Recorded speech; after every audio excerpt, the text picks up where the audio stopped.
নিয়োগ দুর্নীতির মামলায় অভিযুক্ত সুজয় কৃষ্ণ ভদ্র ওরফে কালীঘাটের কাকুকে অন্তর্বর্তী জামিন দিল কলকাতা হাইকোর্ট।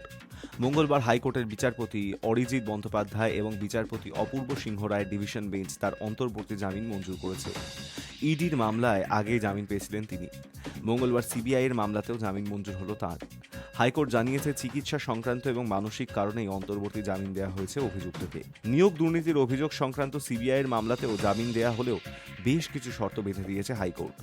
আদালতের নির্দেশ, সুজয় কৃষ্ণের গতিবিধির ওপর নজর রাখবে সিবিআই। নজরদারির জন্য কেন্দ্রীয় বাহিনীর জওয়ানেরা মোতায়েন থাকবে। চিকিৎসার প্রয়োজন ছাড়া অন্য কোনো কাজে বাইরে যেতে পারবেন না তিনি। চিকিৎসা সংক্রান্ত ছাড়া অন্য কোনো ব্যক্তি বা কোনো রাজনৈতিক ব্যক্তির সঙ্গে দেখাও করতে পারবেন না সুজয় কৃষ্ণ। তাঁর দুটি মোবাইল নাম্বার সিবিআইকে দিয়ে রাখতে হবে।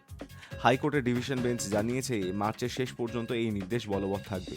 আগামী 20 মার্চ এই মামলার পরবর্তী শুনানি রয়েছে। হাইকোর্টের পর্যবেক্ষণ, দুটি বেসরকারি হাসপাতালের মেডিকেল রিপোর্ট দেখে আদালত উদ্বিগ্ন। অভিযুক্তের চিকিৎসার প্রয়োজন রয়েছে, তার এনজিওপ্লাস্টি করা দরকার। এই সময়ের মধ্যে মৃত্যু হলে তার দায় কে নেবে? মামলার মূল বিষয় আদালত আপাতত বিবেচনা করছে না। শুধুমাত্র মেডিকেল এবং মানবিক কারণে অন্তর্বর্তী জামিন মঞ্জুর হওয়া উচিত বলে আদালত মনে করছে। এই সময়ের মধ্যে প্রয়োজনীয় চিকিৎসা এবং অস্ত্রোপচার করতে পারবেন অভিযুক্ত মামলাকারী। মাঝে শারীরিক অসুস্থতার জন্য হাসপাতালে ভর্তি করানো হয় সুজয় কৃষ্ণকে। তবে বর্তমানে তিনি হাসপাতাল থেকে ছাড়া পেয়ে প্রেসিডেন্সি জেলেই রয়েছেন। অভিযুক্ত সুজয় কৃষ্ণের কণ্ঠস্বরের নমুনাও ইতিমধ্যে সংগ্রহ করেছে কেন্দ্রীয় তদন্তকারী সংস্থা। Hi News network.